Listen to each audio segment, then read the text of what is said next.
नमस्कार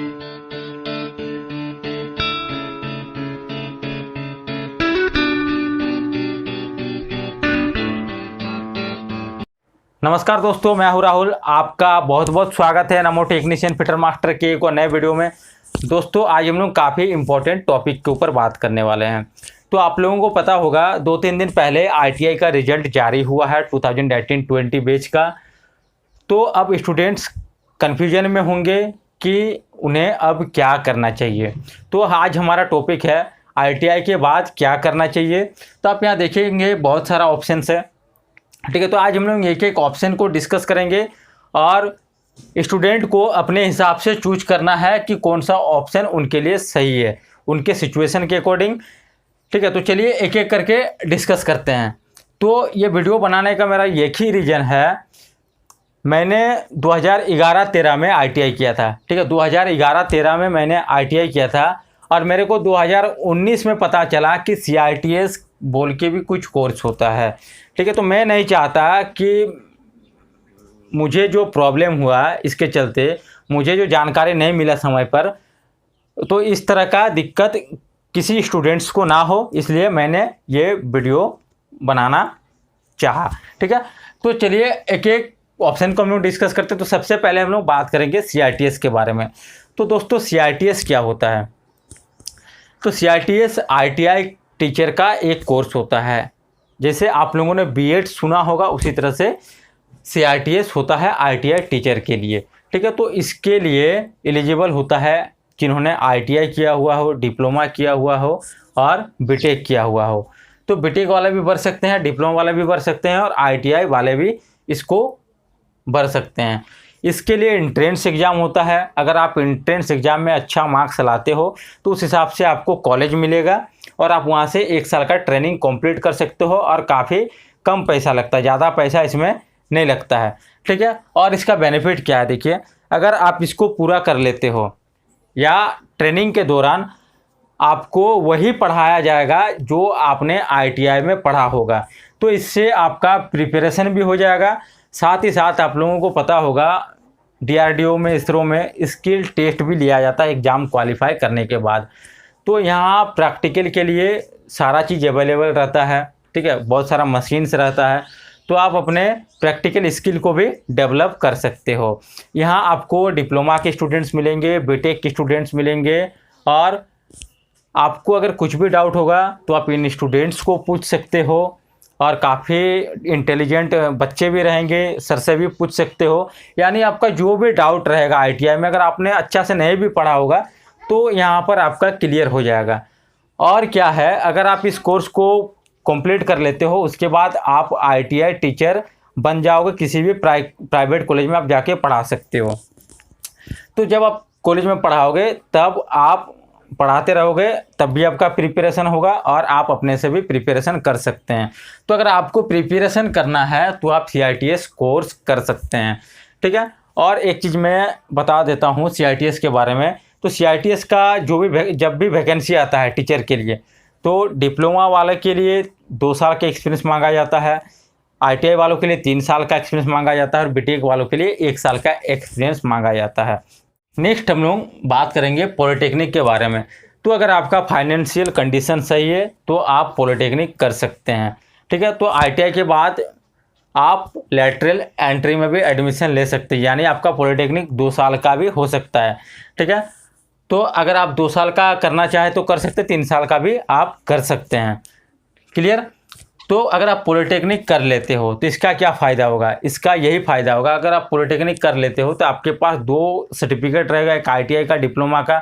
तो आप डिप्लोमा वाले में भी फॉर्म भर सकते हैं और आईटीआई से भी फॉर्म भर सकते हैं, ठीक है। अगर उसके बाद आपको सीआईटीएस करना हो तो डिप्लोमा अगर आप किए रहेंगे तो आपका 2 साल का एक्सपीरियंस मांगा जाएगा, ठीक है। अगर आप आईटीआई किए रहेंगे तो आपको 3 साल का एक्सपीरियंस मांगा जाएगा। और इसमें क्या है, देखिए, अगर आप पॉलिटेक्निक किए रहेंगे तो जो भी आपने आईटीआई में पढ़ा होगा इसका एडवांस कोर्स रहता है पॉलिटेक्निक में, तो आईटीआई का तैयारी करने में आपको काफ़ी आसानी होने वाला है। तो जो भी सब्जेक्ट्स है आप आसानी से समझ पाओगे, ठीक है। तो ये हो गया पॉलिटेक्निक के बारे में। अब हम लोग बात करेंगे अप्रेंटिसशिप के बारे में।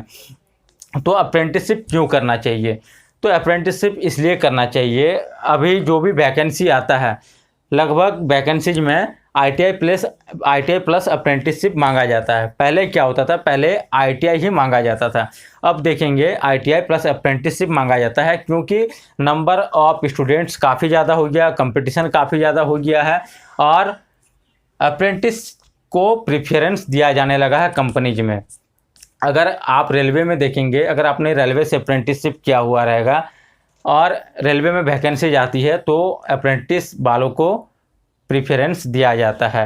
ठीक है, सपोज आपने इंडियन ऑयल से अप्रेंटिसशिप किया है और वहाँ वैकेंसी निकलती है तो वहाँ पर आपको प्रेफरेंस दिया जाएगा। ठीक है, साथ ही साथ अगर आप अप्रेंटिसशिप करोगे तो आपका प्रैक्टिकल नॉलेज भी डेवलप होगा, साथ ही साथ आपको कंपनी के बारे में पता चलेगा, किस तरह से काम करना है, रूल रेगुलेशन कैसे फॉलो करना है। ठीक है, तो काफ़ी कुछ आपको अप्रेंटिसशिप में भी सीखने को मिलेगा, साथ ही साथ आपको इसमें कुछ आपका अर्निंग भी हो जाएगा। आपको अगर पैसा का ज़रूरत है तो आप अर्निंग भी करेंगे, साथ ही साथ आपका नॉलेज भी बढ़ेगा। ठीक है, तो आप यहाँ अपना प्रिपरेशन भी जारी रख सकते हैं, वो आपके ऊपर डिपेंड है। ठीक है, नेक्स्ट हम लोग बात करेंगे वोकेशनल ट्रेनिंग। ठीक है, तो इसमें हम लोग बात करेंगे short term courses, long term courses. तो जैसे टूर रूम होता है उसमें बहुत सारा शॉर्ट टर्म कोर्सेज भी कराया जाता है और लॉन्ग टर्म कोर्सेज भी कराया जाता है। ठीक है, तो CNC का भी बहुत सारा शॉर्ट टर्म कोर्सेज होता है, 2 महीना 6 महीना, और लॉन्ग टर्म में हम लोग बात करें तो डिप्लोमा कराया जाता है CNC में। इस तरह से बहुत सारा कोर्सेज होता है और वहाँ से प्लेसमेंट भी दिया जाता है।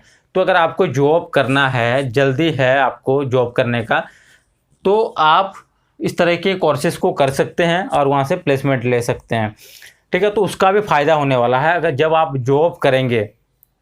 ठीक है, तो बहुत सारा वैकेंसीज आजकल ऐसा भी आने लगा जिसमें वर्क एक्सपीरियंस मांगा जाता है। अगर हम लोग इसी के बारे में बात करें CITS के बारे में, तो CITS में भी वर्क एक्सपीरियंस मांगा जाता है। तो आपको उस हिसाब से चूज करना है। अगर मान लीजिए आपके पास एक वर्क एक्सपीरियंस रहेगा या आप काम कर रहे हो तो आपको उस हिसाब से डिसीजन लेना है कि कौन सा फॉर्म आपको भरना है।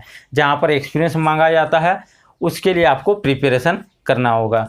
ठीक है, नेक्स्ट हम लोग बात करेंगे प्रिपरेशन के बारे में। अगर आप सोच रहे हो कि आगे आप पढ़ाई नहीं करोगे, आपको सिर्फ प्रिपरेशन ही करना है और जल्दी जॉब चाहिए, तो आप कर सकते हो। ऐसा नहीं कि आप नहीं कर सकते हो, लेकिन मैं आपको सजेस्ट करूंगा कि अगर आपको प्रिपरेशन ही करना है तो आप CRTS कर सकते हैं। CRTS में आपका प्रिपरेशन भी हो जाएगा और एक सर्टिफिकेट भी आपको मिलने वाला है। मान लीजिए अगर आपका 1 साल में जॉब नहीं निकलता है तो उसके बाद आप किसी भी ITI कॉलेज में जाके पढ़ा सकते हैं। ठीक है, तो आपका कुछ अर्निंग भी हो जाएगा और आपका नॉलेज भी बढ़ते रहेगा, बच्चों को पढ़ाते भी रहेंगे और सीखते भी रहेंगे। ठीक है, तो अगर आपको प्रिपरेशन करना है तो मैं आपको कहूँगा आप CRTS कर लीजिए। नेक्स्ट है प्राइवेट जॉब। ठीक है, तो किसी किसी के दिमाग में ये है कि नहीं अब ITI हो गया, अब मेरे को प्राइवेट जॉब ही करना है। ठीक है, किसी भी तरह से मेरे को जॉब चाहिए। तो अगर आप जॉब करना चाहते हैं तो आप जॉब कर सकते हैं। ठीक है, तो मैंने जैसे इसमें बताया वोकेशनल ट्रेनिंग में, तो आप जॉब करिए किसी भी कंपनी, अगर कंपनी आपको मिल जाता है, ठीक है, तो कंपनी में जॉब करिए और वर्क एक्सपीरियंस लीजिए और अपना प्रिपरेशन भी आप जारी रखिए। ऐसा नहीं कि आप जॉब कर रहे हैं, पैसा के पीछे भाग रहे हैं। ठीक है, तो आप काम के साथ साथ 1-2 घंटा अपना पढ़ाई में भी दीजिए। ठीक है, ऑनलाइन क्लास लीजिए और पढ़ाई भी करते रहिए। और बहुत सारा वैकेंसीज आता है जिसमें वर्क एक्सपीरियंस मांगा जाता है, तो आप उसमें फॉर्म को फिल करिए, अप्लाई करिए, उसमें कंपटीशन भी काफ़ी कम होगा। ठीक है, तो आप अपना प्रिपरेशन ज़रूर जारी रखिए। ठीक है, और इसमें और एक चीज़, अगर आपको मान लीजिए पैसा का ज़रूरत है, ठीक है, पैसा का ज़रूरत होगा तभी आप प्राइवेट जॉब करना चाहेंगे, तो इससे अच्छा आप अप्रेंटिसशिप कर सकते हैं। ठीक है, प्राइवेट जॉब अगर आप करने भी जाएंगे तो आपको कितना सैलरी मिलेगा, ज़्यादा सैलरी नहीं मिलने वाला है, मुश्किल से 10,000 मान के चलते हैं। तो अगर आप अप्रेंटिसशिप भी करोगे तो आपको भी 8-9 हज़ार, ठीक है, कहीं कहीं जगह ज़्यादा भी है, स्टेट के हिसाब से भी मिलता है। तो इसको करने से अच्छा मैं आपको सजेस्ट करूँगा कि आप अप्रेंटिसशिप कर लीजिए।